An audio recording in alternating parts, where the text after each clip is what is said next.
महाकुंभ की तैयारियों को लेकर और कुंभ की तैयारियों को लेकर एक्शन में है सीएम त्रिवेंद्र रावत। हरिद्वार में रानीपुर बैरागी समेत कई इलाकों का किया निरीक्षण। हर की पैड़ी पर सीएम ने पूजा की। रानीपुर बैरागी कैंप में काम भी देखा है। और दीपांकर भट्ट हमारे सहयोगी फोन लाइन पर जुड़ रहे हैं। दीपांकर, महाकुंभ की तैयारियों की समीक्षा करने के लिए सीएम हरिद्वार पहुंचे हुए हैं। अपर्णा, बिल्कुल मुख्यमंत्री त्रिवेंद्र सिंह रावत हर की पैड़ी पर मौजूद है। एक दिन पहले गंगा का जो स्क्रैप चैनल का आदेश था उसको निरस्त किया सरकार ने, और आज मुख्यमंत्री ने यहाँ पर पूजन अर्चन किया है और कुंभ के कार्यों का निरीक्षण किया है। सर, पहले तो स्क्रैप चैनल जिसको कांग्रेस सरकार ने घोषित किया उसको निरस्त करने आप पूजन करने तुरंत पहुंचे। सर, कि माँ गंगा के आशीर्वाद से, जिसको आज से 4 साल पहले माँ गंगा की जो धारा है उसको स्क्रैप चैनल एक आदेश के द्वारा बना दिया गया था, आज माँ गंगा के आशीर्वाद से वो स्क्रैप चैनल का जो आदेश था उसको निरस्त कर दिया गया और माँ गंगा अपने पुराने रूप में आज हर की पैड़ी पर प्रभावित हो रही है। ये जो कुछ भी हुआ सब माँ गंगा के आशीर्वाद से ही हुआ है। मैं गंगा सभा का भी बहुत धन्यवाद करता हूँ कि गंगा सभा ने ये विषय मेरे सम्मुख रखा था और जब ये आदेश वापस हो गया, निरस्त हो गया, तो गंगा सभा ने आज मुझे यहाँ पर आमंत्रित किया है। मैं उनका बहुत आभारी हूं, उनका बहुत बहुत धन्यवाद करता हूं। प्रधानमंत्री नरेंद्र मोदी ने जिस दिन वीडियो कॉन्फ्रेंसिंग की थी उन्होंने कहा था कि गंगा शुद्ध हो, निर्मल हो और जो दुनिया में संदेश जाएगा कुंभ के दौरान उसकी पूरी तैयारी को आपने निरीक्षण किया। सर, देखिए, माननीय प्रधानमंत्री जी के दृढ़ संकल्प से आज गंगा निर्मल रूप में हरिद्वार तक बह रही है। आगे भी गंगा जल में तमाम जो नाले गिर रहे थे 25 वर्षों से, 85 वर्ष से, उनको टेप किया जा रहा है। और एशिया का जो सबसे बड़ा नाला था सासामऊ नाम से कानपुर में, मैं स्वयं वहाँ पर गया था। वो नाला लगभग 1-1.25 साल, 1.5 साल पहले टेप हो गया है। अब गंगा अपने पुराने स्वरूप में लाने का जो संकल्प माननीय प्रधानमंत्री जी का है वो निश्चित रूप से होगा। स्वर्गीय प्रधानमंत्री और भारत रत्न पंडित अटल बिहारी वाजपेयी जी ने एक बार एक बात कही थी कि जब तक गोमुख पवित्र रहेगा तब तक गंगा पवित्र रहेगी। और माननीय नरेंद्र भाई मोदी ने उसको आगे बढ़ाने का काम किया। मैं कहूँ कि एक और भगीरथ के रूप में उन्होंने जो प्रयास किया है, निश्चित रूप से गंगा फिर एक बार पूरी तरह निर्मल होगी और अबाध रूप से गोमुख से लेकर गंगा सागर तक विलीन होगी। मेरा आखिरी सवाल, आप बैठक के बाद भी आपसे बात करेंगे, लेकिन अभी तक जो आपने निरीक्षण किया हरिद्वार कुंभ के कामों का, उसको लेकर आप संतुष्ट हैं? देखिए, कोविड के कारण तमाम दिक्कतें हुई और लगभग 3-4 महीना उसके कारण हमारे काम बाधित हुए, विलम्ब हुए। लेकिन हाँ, आज जिस तरह से काम की प्रगति है, और अभी मैंने जब लगभग 15 दिन पहले कार्यों की समीक्षा की थी तो उसमें बहुत तेज़ी से प्रगति हुई है और मुझे लगता है कि 98-99% काम हमारे इस दिसंबर तक जो बड़े काम हैं वो पूरे हो जाएंगे और 15 जनवरी तक और एक आध काम 31 जनवरी तक वो कंप्लीट हो जाएंगे। यानी कुंभ तक तमाम जो चाहे सड़कों से संबंधित काम हो, पुलों से संबंधित काम हो, ये काम हमारे पूरे हो जाएंगे और जो श्रद्धालु यहाँ पर आएंगे उनको बड़ी सरलता से, सहजता से और वो हर की पैड़ी पर आकर के और तमाम जो घाट यहाँ पर बने उन पर आकर के स्नान करके और वापस अपने घरों को जा सकें। धन्यवाद सर हमसे बातचीत के लिए। तो ये मुख्यमंत्री त्रिवेंद्र सिंह रावत, आपने सुना कि मुख्यमंत्री ने साफ साफ कर दिया है कि गंगा की स्वच्छता, निर्मलता के लिए वो गंभीर है। सरकार अपनी तरफ से पूरे प्रयास कर रही है। प्रधानमंत्री नरेंद्र मोदी ने जो टारगेट दिया है उसको कंप्लीट कर रही है और 2021 में जब कुंभ की शुरुआत होगी उसको लेकर जो काम हो रहे हैं 30-15 दिसंबर। दीपांकर, तो सीएम की बातों से साफ है कि कुंभ को लेकर जो उनका विजन है वो बहुत क्लियर है और तय तय वक्त पर तय तैयारियों के साथ ही कुंभ जो है वो होगा, संपन्न भी होगा। लेकिन आप क्योंकि वहां पर ग्राउंड पर भी मौजूद है, जरा दिखाएं वहां पर तस्वीरें, किस तरह की गहमा गहमी है, किस तरह की तैयारियां आपने वहां पर देखी हैं। बिल्कुल अपर्णा, मैं हर की पैड़ी पर मौजूद हूँ और हर की पैड़ी देखने की हसरत तमन्ना हर एक की होती है और ये खूबसूरत तस्वीरें मैं आपको दिखाऊं। इसके साथ साथ ये भी दिखाऊं कि यहाँ पर जो काम चल रहा है हर की पैड़ी पर, जो नवीनीकरण का चल रहा है, सौंदर्यीकरण का चल रहा है, इसको भी कंप्लीट होना है 14 जनवरी से पहले क्योंकि पर्व स्नान मकर संक्रांति पर होगा। और इसके अलावा जो बाहरी क्षेत्र है जहाँ पर अखाड़ों के कैंप लगेंगे, जहाँ पर पुलिस की व्यवस्था होगी, स्वास्थ्य कर्मियों की व्यवस्था होगी, करोड़ों श्रद्धालु जब आएंगे उनके रहने की व्यवस्था होगी, उसकी भी तैयारी की जाएगी। सामने आप मंदिर देख सकते हैं, मां गंगा के मंदिर के बगल में कंस्ट्रक्शन चल रहा है, तो मंदिरों को भी सजाया संवारा जा रहा है। और हर की पैड़ी हरिद्वार का यह दृश्य मुझे लगता है तमाम लोगों ने हरिद्वार में आकर देखा होगा, लेकिन न्यूज़ 18 आपको हर तस्वीर दिखा रहा है। मां गंगा भी, यह मंदिर भी, कुंभ के निर्माण कार्य भी, और मुख्यमंत्री प्रधानमंत्री की जो बातें आपने सुनी, मुख्यमंत्री ने जो कहा कि प्रधानमंत्री की बातें उन्हें पूरी करनी है, उस मां गंगा को स्वच्छ निर्मल करने के लिए यहां पर प्रयास जारी है। और अब इंतजार कुंभ का, और फिलहाल तो जो 40-50 दिन अब बचे हैं उसमें तैयारियां पूरी करनी होंगी सरकार को यहां पर। बिल्कुल, रफ्तार काम जो तमाम जो काम है वो रफ्तार पकड़ेंगे, सीएम ने साफ कर दिया है। और जो कोताही बरतेगा तो उसके खिलाफ कार्रवाई भी होगी, सीएम का संदेश ये भी साफ है। दीपांकर, जरा ये बताएं कि अब मुख्यमंत्री तैयारियों का निरीक्षण तो कर ही रहे, साथ ही उनके आगे का क्या कार्यक्रम है, क्या शेड्यूल है? अपर्णा, आपसे पहले मुख्यमंत्री ने अपने आज की शुरुआत नारसन बॉर्डर से लेकर पहले रुड़की तक हाईवे का निरीक्षण किया, फिर रुड़की से लेकर हरिद्वार तक हाईवे का निरीक्षण किया, उसके बाद रानीपुर, बैरागी कैंप और भूपतवाला में देखा कि जो पुल बन रहे हैं, अस्थायी पुल है, उन पर काम किस तरीके से चल रहा है। मुख्यमंत्री वे हर की पैड़ी पर आए, मां गंगा का उन्होंने यहाँ पर पूजन किया और अब मुख्यमंत्री मेला कंट्रोल रूम में बैठक लेने वाले। मुख्य सचिव ओम प्रकाश यहाँ पर मौजूद है, मेला अधिकारी हैं, आईजी संजय गुंजियाल हैं, तो सभी अधिकारियों के साथ मुख्यमंत्री एक स्वरूप देंगे, फाइनल टच देंगे कि फाइल में जो वर्क रह गया, कहीं पर कोई काम पेंडिंग है, कहीं फंड की जरूरत है, उन सब चीजों का अब मुख्यमंत्री लगभग 2 घंटे की बैठक होगी और फिर मुख्यमंत्री देहरादून रवाना होंगे। और कल यहां पर बीजेपी के राष्ट्रीय अध्यक्ष जगत प्रकाश नड्डा पहुंचने वाले हैं, तो बीजेपी उस तैयारी में भी जुटी हुई है। पढ़ना बिल्कुल दीपांकर, शुक्रिया आपका इस पूरी जानकारी के लिए। आप बैठक पर नजर बनाए रखिए, तमाम हलचलों पर नजर बनाए रखिए, आगे भी हम आपसे अपडेट लेते रहेंगे। फिलहाल धन्यवाद इस पूरी जानकारी के लिए। तो वहीं से पहले मुख्यमंत्री रुड़की के नारसन बॉर्डर पहुंचे, जिस तरह दीपांकर बता भी रहे थे, और कुंभ कार्यों का निरीक्षण भी किया। सीएम ने मंगलौर बाईपास और नहर पटरी का भी जायजा लिया। बता दें कि कोविड-19 के चलते इस बार कुंभ कराना राज्य सरकार के लिए एक बड़ी चुनौती है। कुंभ के दौरान हरिद्वार पहुंचने वाले श्रद्धालुओं का नारसन बॉर्डर पर स्वास्थ्य परीक्षण किया जाएगा, जिसकी तैयारी को लेकर अधिकारियों को दिशा निर्देश दिए गए।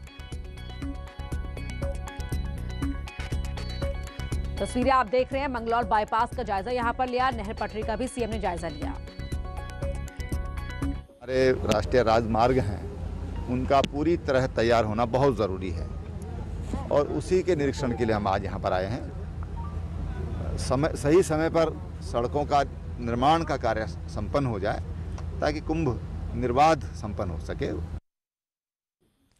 देहरादून से बड़ी खबर आपको बता रहे हैं। जंगलों में अक्टूबर-नवंबर में आग से हुए नुकसान के बाद वन विभाग ने बड़ा फैसला लिया है। अब प्रदेश में 4 महीने की जगह साल भर फायर सीजन रहेगा। पहले फायर सीजन फरवरी से जून तक होता था, लेकिन अब ये साल भर रहेगा, क्योंकि इस तरह की घटनाएं देखने को मिली हैं कि लगातार सर्दियों के मौसम में भी जंगलों में आग लगने के मामले सामने आ रहे हैं, जिसके बाद ये फैसला लिया गया कि 12 महीने अब फायर सीजन में गिने जाएंगे, यानी कि पूरा साल फायर सीजन के अंदर आएगा। पहले सिर्फ 4 महीने हुआ करते थे, फरवरी, मार्च, अप्रैल, मई ये महीने हुआ करते थे, लेकिन अब ये साल भर रहेगा। सीजन में विशेषकर सितंबर अक्टूबर में तो कभी आग नहीं लगती थी, लेकिन काफ़ी लगती थी, लेकिन इस बार काफ़ी नुकसान हुआ है। तो अब हमने इस अनुभव को देखते हुए कि भाई अब तो सितंबर अक्टूबर में भी आग लग रही है, तो हमने अब फायर सीजन को फरवरी के बजाय फरवरी के मार्च से जून के बजाय अब हमने ये कह दिया कि भाई पूरे साल भर फायर सीजन हम मानेंगे। और बड़ी खबर आपको बता रहे हैं, विधानसभा सत्र से जुड़ी हुई 21 से 23 दिसंबर तक विधानसभा सत्र रहेगा। कोरोना प्रोटोकॉल के बीच शीतकालीन सत्र कराया जाएगा। विधानसभा अध्यक्ष आज विधानसभा में जाकर जायजा लेंगे। तो कोरोना प्रोटोकॉल के बीच सत्र चलेगा, शीतकालीन सत्र जो 21 दिसंबर से लेकर 23 दिसंबर तक चलेगा। और आज विधानसभा अध्यक्ष आकर विधानसभा में तैयारियों का जायजा लेंगे, किस तरीके से कोविड प्रोटोकॉल का पालन हो सके। सदस्यों के बीच में जो निर्धारित गैप है, 2 गज की दूरी है, वो होनी चाहिए। और मीडिया कर्मियों के बैठने का इंतजाम कहां होगा, क्या कोई वर्चुअली सेशन में जुड़ेगा, इन तमाम चीजों की आज समीक्षा करेंगे विधानसभा अध्यक्ष विधानसभा में जाकर। जिस तरह के पहले सत्र में हुआ था, हमने देखा कि किस तरह से काफी जो सदस्य थे, जो 60 से ऊपर की जिनकी उम्र सीमा थी, वो वर्चुअली सेशन में जुड़े थे। और अब शीतकालीन सत्र की ये तारीख सामने आ गई है। 21 दिसंबर से 23 दिसंबर के बीच में शीतकालीन सत्र होगा। और किस तरह सत्र संपन्न कराया जाएगा, क्या कुछ कोविड प्रोटोकॉल का पालन किस तरह से होगा, क्या व्यवस्था रहेगी, इसका जायजा लेंगे आज विधानसभा अध्यक्ष आकर। देखिए, 21 दिसंबर से और 24 दिसंबर के बीच यानी 3 दिन का हमारा सत्र आउट हो रहा है। और व्यवस्थाएं तो आप समझ सकते हैं, क्योंकि कोरोना जैसा ये जो समस्या हमारे सामने है, तो हमने पिछली बार जो सत्र 23 सितंबर को हुआ था, व्यवस्थाएं भी हम वैसी रखेंगे। और मुझे लगता है कि इस बार 3 दिन का है, तो हमें व्यवस्थाएं उसी प्रकार से करनी पड़ेंगी। और उसी तैयारी के लेके आज मैं विधानसभा जा भी रहा हूँ, बैठ के बातचीत करेंगे। हर प्रकार से हमारा ये सत्र ठीक ठाक संपन्न हो, इसकी हम पूरी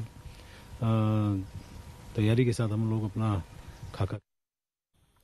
चंपावत में न्यूज 18 की खबर का एक बार फिर बड़ा असर हुआ है। न्यूज 18 ने दिखाया था कैसे नेपाल के नागरिक अवैध तरीके से बने भारतीय आधार कार्ड के साथ भारत में बड़ी संख्या में प्रवेश कर रहे हैं, जिसके बाद जिला प्रशासन ने मामले का संज्ञान लिया है। चंपावत के डीएम SN पांडे ने कहा कि चंपावत जिले में किसी बाहरी व्यक्ति का बिना मानकों के अगर आधार कार्ड बना है तो उसकी जांच कर कार्रवाई की जाएगी। साथ ही दूसरे राज्य के अधिकारियों को भी नेपाली नागरिकों के आधार कार्ड बनने की सूचना दी जाएगी।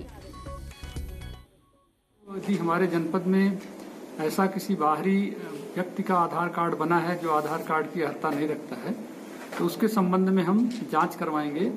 और यदि अन्य प्रदेशों का या अन्य जनपदों का संज्ञान में आएगा, तो वहां पर हम इसकी सूचना प्रेषित करेंगे कि वो लोग भी अपने।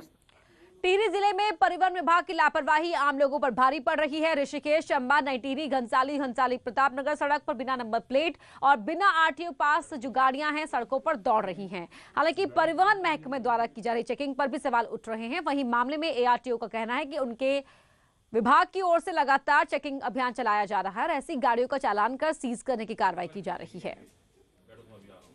क्योंकि नियम के अनुसार सब पे नंबर प्लेट होना अनिवार्य है। हमने कार्रवाई भी इस पर की है, बल्कि नागरिक खाड़ी ने ऊपर आप जाएंगे जब कांडी खाल की तरफ, वहाँ भी कुछ ऐसे केस हमें मिले थे। मैं गया था एक दिन नगुट तक और हमने कार्रवाई की 7-8 गाड़ियों। राज्य खेल संघ में बाहरी राज्य के लोगों को पदों पर बैठाने के मामले में हाईकोर्ट ने कड़ा रुख अख्तियार किया है। हाईकोर्ट की सिंगल बेंच ने खो-खो और तलवारबाजी संघ के चुनाव पर रोक लगा दी है। हाईकोर्ट ने खेल सचिव को आदेश दिया कि वो पूरे मामले में 4 हफ्तों के अंदर कार्रवाई करें। याचिकाकर्ता को कोर्ट ने निर्देश दिए हैं कि वो सभी दस्तावेज खेल सचिव के सामने रखे। हाईकोर्ट के आदेश के बाद राज्य में बाहरी लोगों के दखल पर कार्रवाई की उम्मीद जगी है। बता दें कि यूपी के एक शिक्षक उत्तराखंड में खो-खो और तलवारबाजी संघ में पद पर बने हुए हैं, जिसके खिलाफ हाईकोर्ट में याचिका दी गई थी। इसीलिए माननीय उच्च न्यायालय ने इस प्रकरण को गंभीरता से लेते हुए राज्य सरकार से कहा है कि 4 हफ्ते के भीतर वो इस पर कार्रवाई करें और स्टेटस क्वो का ऑर्डर दिया है, यानी कि कोई भी इलेक्शन एक्टिविटी अब से 1 हफ्ते तक, जब तक हम प्रत्यावेदन राज्य सरकार को देते हैं, तब तक नहीं कराई जा सकती किसी भी खेल एसोसिएशन में। दिन में भले ही नैनीताल में पर्यटक घूमते हैं, लेकिन नैनीताल में रात में वीरान सड़कों पर गुलदार घूम रहे हैं। पिछले कुछ महीनों से शहर के अलग अलग हिस्सों में गुलदार की आवाजाही बढ़ी है, तो आवारा कुत्तों को आसान शिकार बनाने लेपर्ड शहर में आने लगे हैं।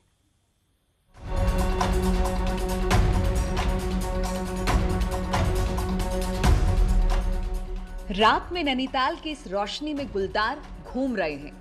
कुछ दिनों से नैनीताल शहर में इन आवारा कुत्तों की वजह से गुलदार आने की घटनाएं आम होने लगी है। नैनीताल का चाटन लॉज हो या फिर स्नो व्यू वाला इलाका, यहाँ गुलदार आवारा कुत्तों के साथ घरों से भी पालतू कुत्तों को शिकार बनाते आ रहे हैं। आयार पाटा समेत डिग्री कॉलेज रोड, चीना बाबा चौराहे के आसपास समेत जू रोड में भी गुलदार दिखने से लोगों में दहशत है। गुलदार की धमक से स्थानीय लोग डरे हुए हैं। गुलदार रोज आ रहा है यहाँ पर से, इसका एक रूटीन है। ये अपने बच्चों के लिए खाने के लिए यहाँ से एक आध कुत्ते रोज पकड़ के ले जा रहा है। रात 6 बजे बाद बंद करके रह रहे हैं हम लोग।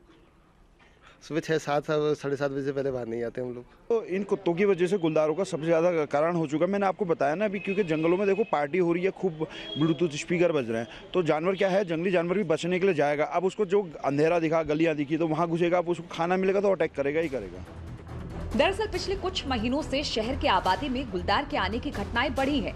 पॉलिटेक्निक कॉलेज की दीवारों पर गुलदार घूमता दिखाई दिया, तो कैंट इलाके में भी घर से कुत्ते को गुलदार उठा ले गया।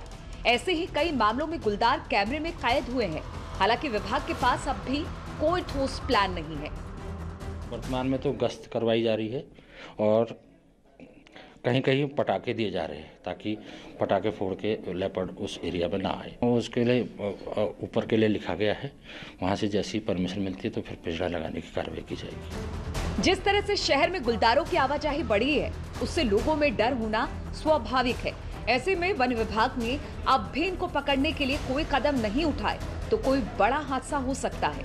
नैनीताल से न्यूज़ 18 के लिए वीरेंद्र बिष्ट। अगली खबर विकास नगर से है, जहां 11 ग्राम स्मैक के साथ एक तस्कर को अरेस्ट किया गया है। चेकिंग के दौरान हरबटपुर से पकड़ा गया यह तस्कर। 29,000 रुपए भी आरोपी से मिले हैं। इसके पास जो मिला है स्मैक, उसकी कीमत 60,000 रुपए बताई जा रही है। आरोपी के खिलाफ एनडीपीएस एक्ट में मुकदमा दर्ज किया गया है। विकास नगर कोतवाली क्षेत्र का यह मामला है।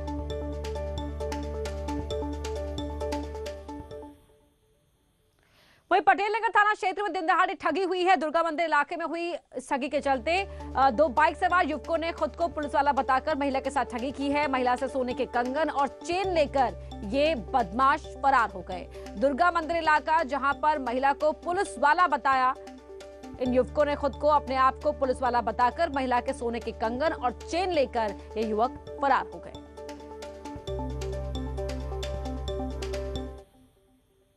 यहाँ रुक रहे एक छोटे से ब्रेक के लिए, जल्द लौटते हैं।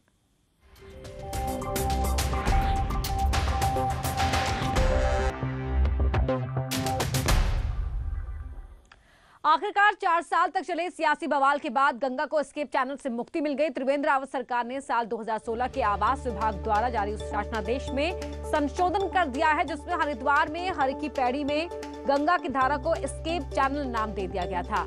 ताजा शासनादेश में एस्केप चैनल शब्द को हटा दिया गया है। एस्केप चैनल के आदेश को निरस्त करने का संतों ने स्वागत किया। उनका कहना है कि फैसला सही है और हम जो इस तरह के जो फैसले हैं वो आस्था के मामलों में नहीं होने चाहिए।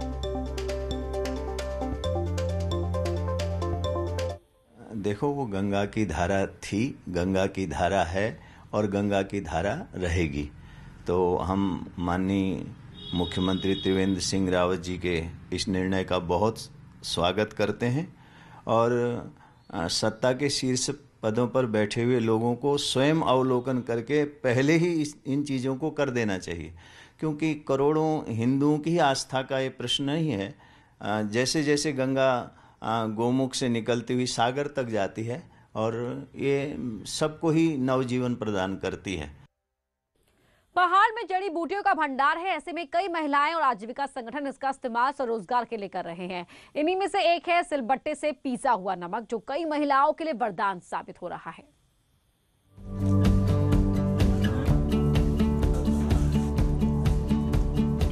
स्थानीय उत्पादों से स्वरोजगार की राज्य सरकार की मुहिम रंग लाने लगी है। अल्मोड़ा के हवालबाग में महिलाएं सिलबट्टे से तरह तरह के नमक पीसकर पैकिंग कर रही हैं। महिलाएं तिमूर, लहसुन, तुलसी, पुदीना, भंजीर का नमक तैयार कर रही हैं। वहीं आजीविका परियोजना महिलाओं के उत्पाद को बाजार देने का काम कर रही है।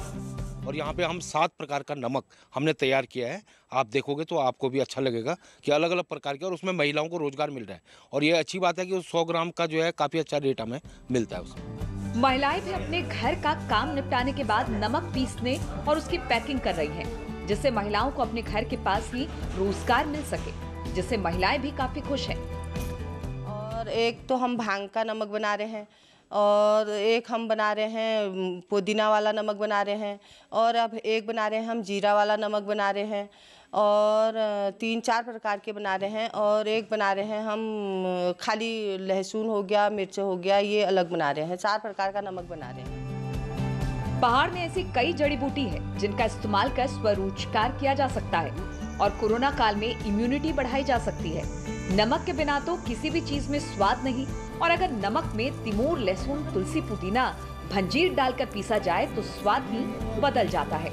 ऐसे में लोगों को उम्मीद है कि पहाड़ी नमक की मांग और बढ़ेगी और लोगों को रोजगार मिलेगा। न्यूज़ 18 के लिए अल्मोड़ा से किशन जोशी की रिपोर्ट। उत्तर भारत के सुप्रसिद्ध सिद्धबली मंदिर में 4 दिसंबर से कार्यक्रम का आयोजन होने जा रहा है। हर साल दिसंबर के महीने में सिद्धबली महोत्सव का आयोजन किया जाता है, जिसमें सांस्कृतिक कार्यक्रम और भजन संध्या का आयोजन होता है। सिद्धबली महोत्सव में उत्तर प्रदेश और उत्तराखंड के लाखों श्रद्धालु पहुंचते हैं। हालांकि इस बार कोरोना के चलते महोत्सव को सादगी के साथ मनाया जाएगा। सिद्धबली मंदिर के महंत दिलीप रावत का कहना है, कोरोना को देखते हुए महोत्सव में भजन संध्या और सांस्कृतिक कार्यक्रमों को नहीं किया जाएगा। 4 से 6 दिसंबर तक चलने वाले कार्यक्रम में पूजा पाठ किया जाएगा।